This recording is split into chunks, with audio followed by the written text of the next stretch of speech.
wounded masculine in the dark.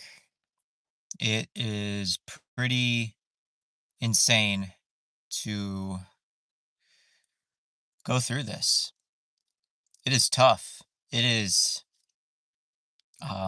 inhumane at times. It feels daunting. It feels heavy. It feels like there can be no hope at all. When the wounded masculine is in the dark, he is there. He's just wanting to get by. Life is not really working out in his favor. He's being controlled in different ways, maybe by a partner, maybe by the job. He hasn't been able to really take a deep, hard look within himself of like, why is this all happening to me? He's just accepted his fate and is just gonna go through life just, that's it. Just gonna go through life. And it's hard. But because they're used to it in that sense, they think it's okay because that's their normal. They're familiar with it. They know the ins, they know the outs, but they're not wanting to be more. It's just like, oh, I understand the game. I can play this game. Even though they're like not consciously thinking about it, but unconsciously, subconsciously, because they just keep putting up with it. That's their normal reality. And it sucks. Like, here's a here's a great example. So I have a friend and a client. We've done a handful of sessions together, and she was telling me that she met a guy and they hit it off. Incredible time. And he's from California, she's in Texas. And he invited her out to California. And like they had the best weekend together, this, that, and the third. And, she's all happy, my friend, client. And she's like, she's like telling me about it. And yeah, I could feel the energy. I can feel that he's a good dude too. And there should be like nothing wrong with moving forward. They live in different states. That could be a thing, right? But he mentioned that he had a love of his life and she had passed away like a few years ago, but he always kept telling himself that was the love of his life. So that's his reality. That's what he was vibrating at. That's what he was telling himself at. So then he would tell my friend client that, like, oh, yeah, I had this love of my life and really thought we are going to be together forever and all that.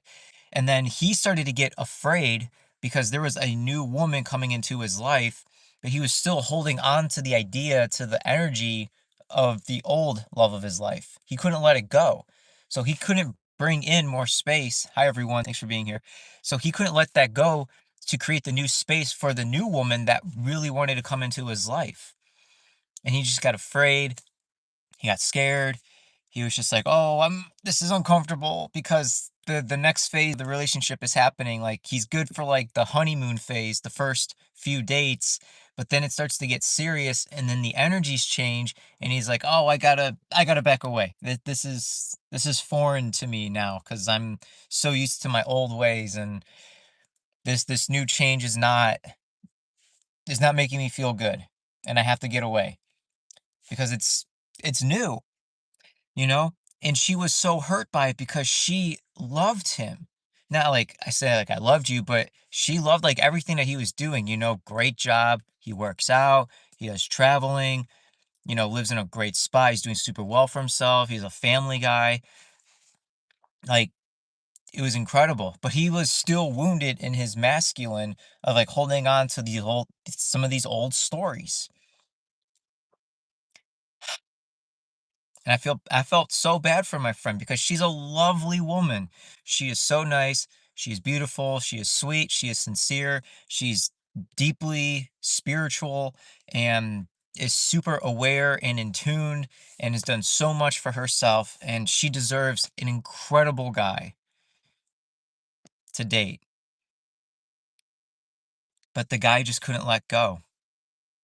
And I'm sure all of us have been there. We couldn't let go of the old, right? But somehow, some way, we could step into a new. And as scary as that is, would you rather think, or would you rather be in a familiar hell or in an unfamiliar or in a familiar heaven? And I think that's like one of the most important questions I think we could ever ask ourselves. Would you rather be in a familiar hell or live in an unfamiliar heaven? Ah, that's what I meant to say.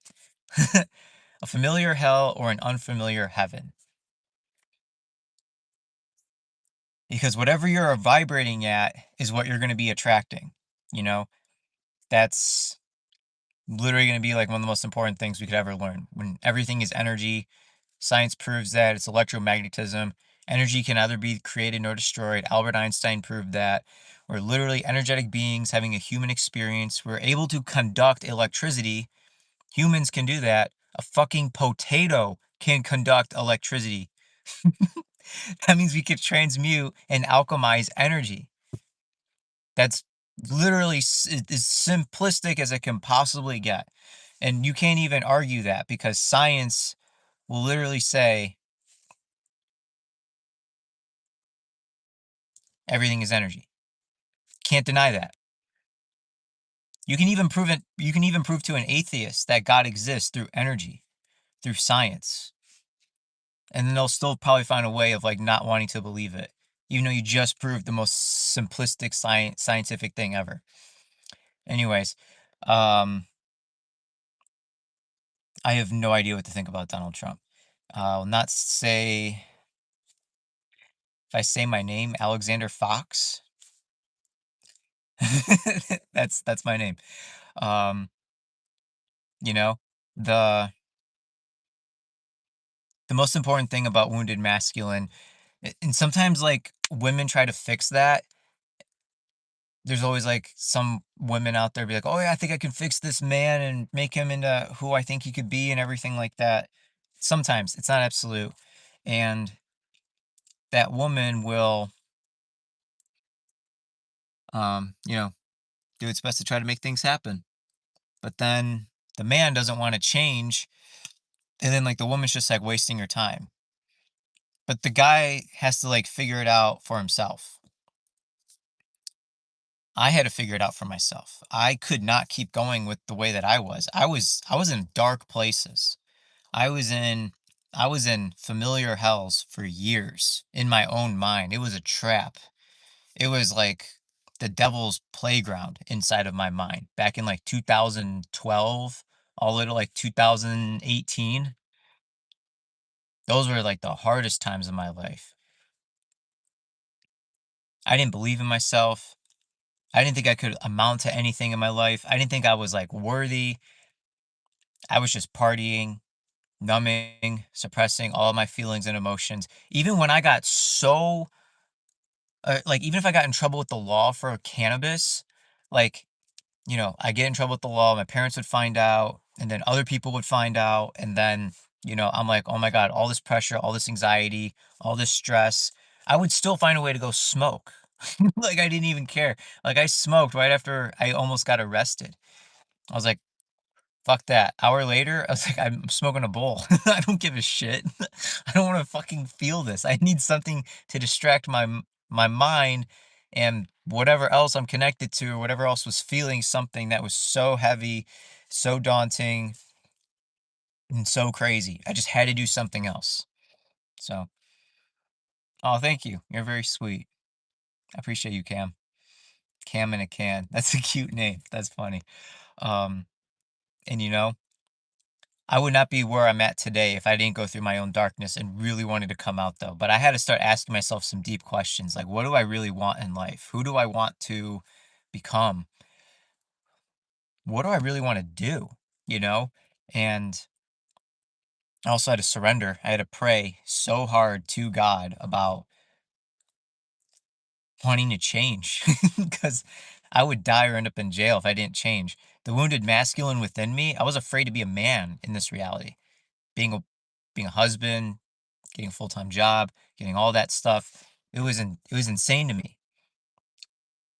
And a lot of men like won't talk about what was going on in their mind, like wanting to take their own life, wanting to take the easy way out, not really caring about other people's feelings and emotions and other times, not being able to like hold space for people, you know? And not being emotionally intelligent, like if a man can figure out emotional intelligence, you automatically become way more attractive, way sexier, way more in tune, way more grounded, way more confident, way more seen, heard, and felt. Like people will look at you differently, especially women.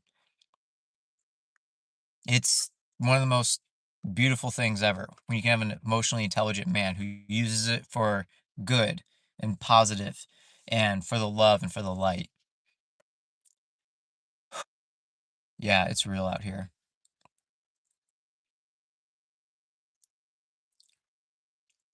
The mind always wants to, not always, but in those times it always wants to go to like worst case scenarios. It wants to go down the bad, the worst, the putting yourself in debacles and pickles, and oh, I'm not good enough because of this. Oh, and because like my car is gonna break down. Oh, because now I'm gonna get a flat tire. Oh, I'm not gonna be able to pick up this girl at the bar. Oh, like there's so many stories that can go on. It's like fuck, you know.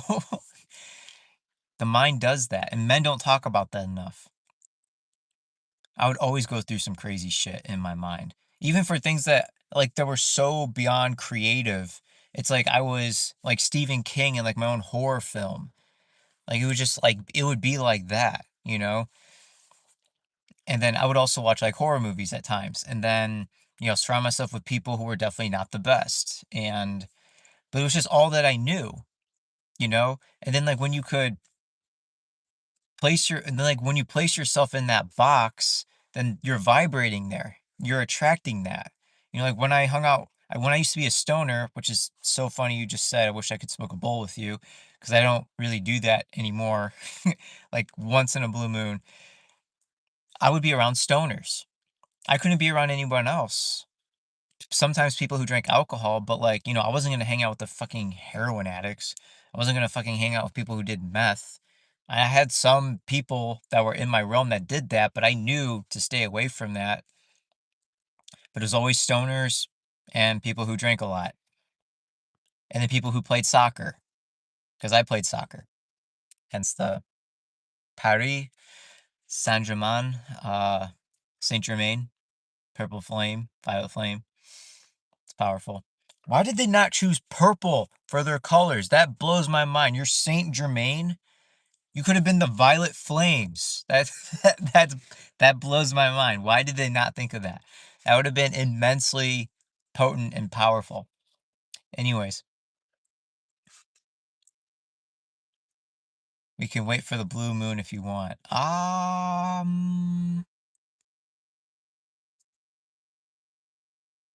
don't know. I don't know that. If it's meant to be, it's meant to be. Um, yeah. Yeah, being a wounded masculine sucks. It is hard. Especially like when hard shit wants to come up and you're just like doing the bare minimum to like take care of it. Yeah, I don't really like doing bare minimum. I used to. I used to do a lot of bare minimum shit. That's not the way.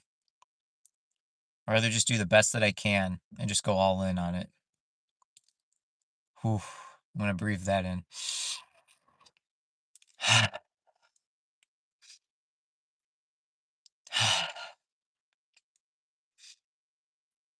Do the best that I can and go all in on what I'm doing. Oh, that's powerful. I tell my clients to do that when they say some really good shit. I'm like, yo, breathe into that. Like, accept that. That's truth. That's power. That is tenacity. That is good shit. So I have 5 clients right now. There seems to be a little bit of a theme happening with them. Um, a handful of them have had no hope to keep moving on with life. Some of them don't believe that they can ever find a future partner, their divine counterpartner. but most of them feel like they have no hope just to continue to live life, and that saddens me because I used to be there way too long. They felt like they were in a place where it was just dark and cold and there was no light, no light at all. No matter where they were going to, like it's like they were in the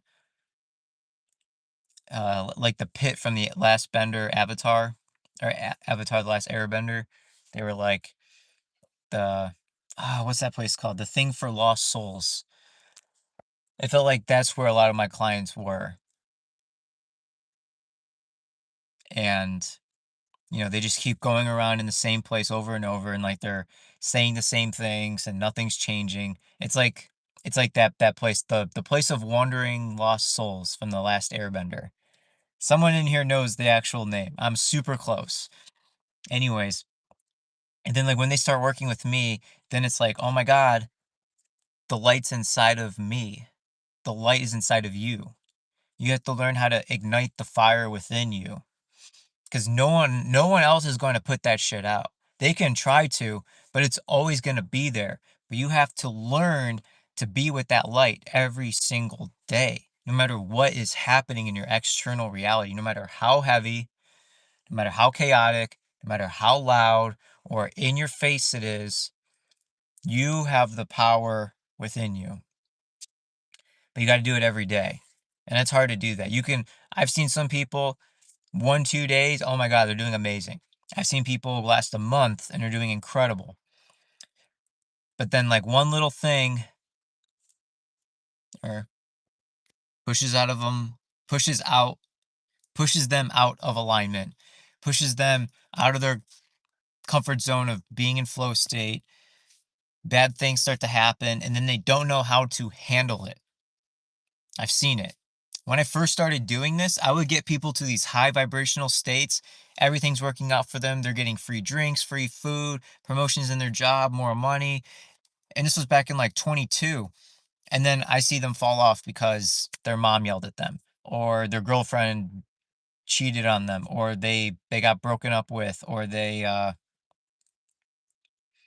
you know, maybe they got fired from their job, or they got into a car accident, or a bird shat on their head.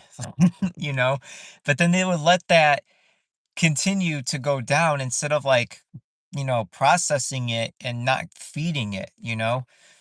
And I wish I would have done a better job back then, but knowing what I know now, I get people's nervous systems to be super strong, super grounded.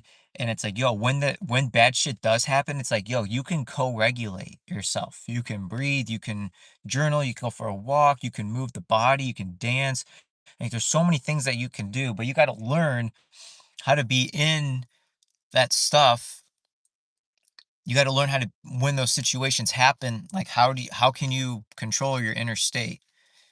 That's the beauty, that's the magic of this whole energetic world that we live in.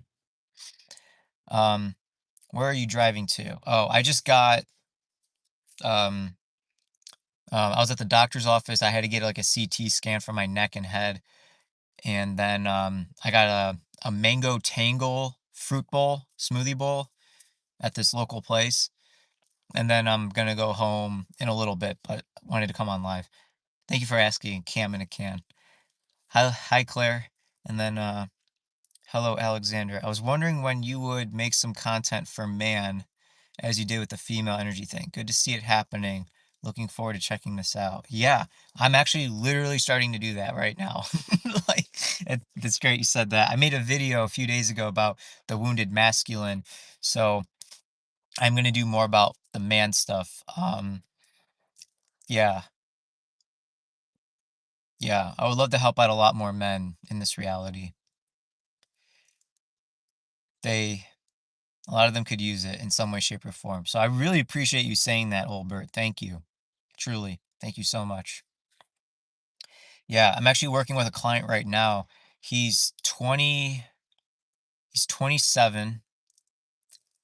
He was like a pro tennis player for like 2 years, and then like his life took like a dramatic turn, and now he's like a massage therapist.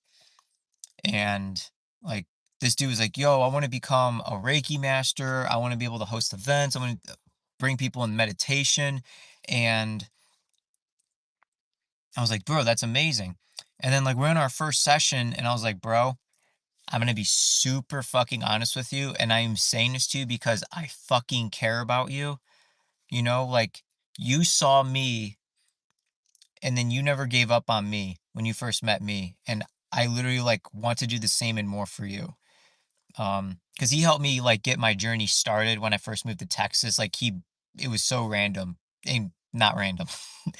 um, but I and the first question I asked him in our session was, "Hey, are you going through anything that is heavy, that is daunting, that is scary, putting you in fear, like you don't believe in yourself?" And I'm asking this because this is what's coming through right now. And he goes, "Dude, I'm like broken." And I was like, I feel that. I sense that. Because when I first met him, he was already going through so much stuff. It was crazy. But like I never gave up on him. He never gave up on me. And now he's working with me for 6 months. We were going to do 3 months. I was going to train him to be a Reiki master and a meditator so that he can be of service to others. But he was still so broken within. And because I asked that in our first call, I was like, bro, we got to work on you first. I want to make sure your shadows are integrated. I want you to feel light and confident and grounded and connected to your higher self, to God's consciousness. And if you're really going to help people at the levels that you say that you want to do, because he's been with me with my work back in Texas, he needs to clear some shit. He needs to clear some shit for sure. I was like, bro, you can be as powerful and as powerful as me, if not more. There's no doubt about that. But you have some stuff that we got to work on. So I suggest that we work 6 months together. We spend the first 3 months clearing, healing, and activating yourself. And then I'll teach you how to be of service to people. And then at the end of it, like when you spend the money now and make the investment within yourself, you're going to save yourself so much more time, so much more energy, and funds later. So much more later. He was telling me about how he was like looking at other women, how he was like having like a already set standard belief of like, oh, I'm gonna find my future wife today, and you know, I know I can just believe that it's going to happen or something like that. And I'm just like, well, bro, would you date yourself?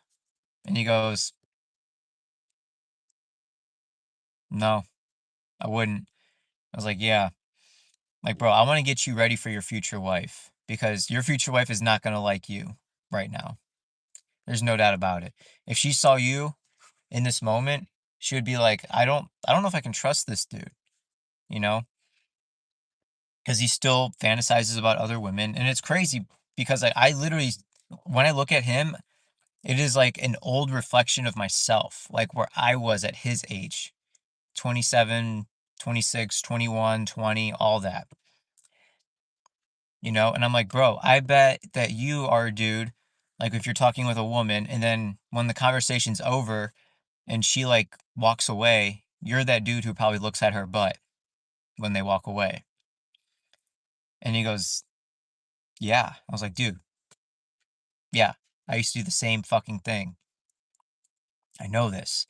And when but it's not your fault because it's literally like programmed. I see men do this all the time. Like if I'm walking behind a woman, like my eyes are straight, I'm like looking up, or I'm not looking down as much as I can. I cannot look down unless like, I'm about to trip or something. I do my best to make sure I don't. I was like, it's not your fault. We've just been programmed to do this. And so I told him like, yo, after you get done with a conversation with a woman, like look up as they turn around, like look that way or that way. Or like you turn around too and then don't look at it. Cause like you want to train your brain to like not look at women like that anymore. You want to be a safe haven for women. Like you want women to be around you because they feel safe, because they feel secure and they can be themselves without you having any type of agenda for attracting them for anything more than that. Friends, for sure, right? But it's just crazy.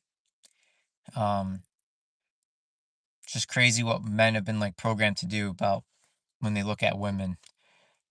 It's like I've been there. So like, it sucks. It's fucking ah, it's disgusting. But there's got to be a change with it. There must be. So this is the first change that gets to happen. I find that our generation can struggle with contradictive notions of human relations by having been being overexposed and to a great extent taught, trained in human relationships by our mothers. Oh, um, yeah. I think also TV and like the environment as well. And just a lot of like how women are still kind of suppressed and brought down too.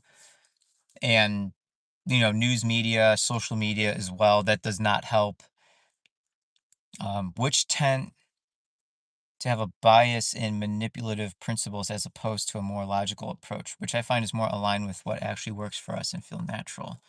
Yeah, being more logical, being more grounded, being more just like compassionate and kindness and being nice about it, Not having more of an agenda of just like, oh, I want to get with that woman because she's hot or beautiful, It's like, I want to get to know this woman because she's cool, because she's nice and sincere, Like, could be nothing more than that because she's cool, Like, you can totally do that. And like you'll know the energetic alignment, you'll be able to use discernment, you'll be able to learn and to grow, you know. Yeah. So, dang it. My phone is about to die. I got like 2% left, but I want to be able to save this live. So, I'm going to sign off here. Olbert, I will make more videos about the wounded masculine and just men in general. Thank you so much for sharing all of this stuff. This is beautiful stuff, brother. Thank you. And yeah, you guys are amazing. If you guys want to know more about me, visit my website, thefoxwellnessden.com. I do host a live event once a month. I'm moving to an online platform as well for breathwork and energy healing. Powerful stuff for your nervous system, for your chakras, for your mindset, for manifestation, transformation. It's one of the best things I ever get to do on this planet. If you want to work one on one with me, it is fucking epic and powerful as well. 3 months, 6 months, 9 months, 1 hour journeys too. You can find out more at my website and or send me an email. And yeah, you guys deserve the world. The world deserves you. Peace, love, namaste.